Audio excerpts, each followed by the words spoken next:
your book, you really wanted to get out there the real thing that happened to Jim Morrison to end his life. There was no autopsy, according to my research, but you said there was. When I was listening to you on a podcast, was there an autopsy for Jim Morrison? A doctor, Max Visal, I believe his name was, came to the apartment and said on the death certificate, heart stopped. Duh.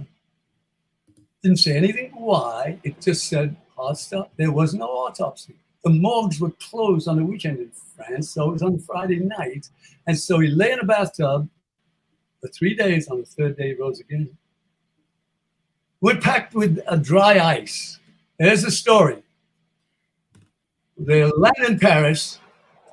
Jim and Pamela are going there to recuperate, rest, get away from the LAC. The moment they landed, she hooked up with all of the local junkies because she was a junkie, and that's what broke Jim Morrison's heart more than anything else. It couldn't save her soul. She hooked up with a guy called the Count, and Marianne Faithfull was his girlfriend, and they delivered some really good smack. American heroin's 50% grade. In France, it's the Marseille heroin, 89, almost pure junk.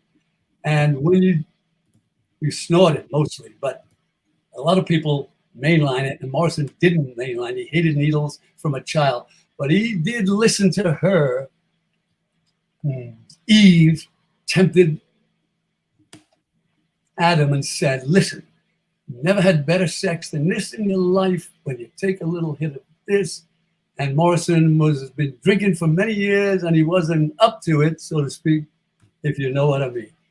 So he said, I guess, fuck it. He went to the bathroom at Le Cirque, a nightclub on the Champs-Élysées in Paris. Very famous nightclub. He took a snort. I wrote about it. You'll find it on my website later on about what he thought about it. I wrote about it in his voice. He collapsed. They all took him out of the bathtub. Agnes Varda, the great film director, was in on it. She was there. They were all weird nighttime friends.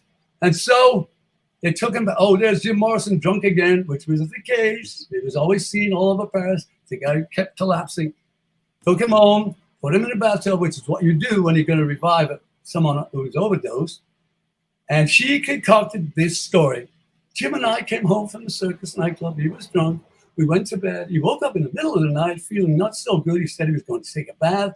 I said, okay. I went in there.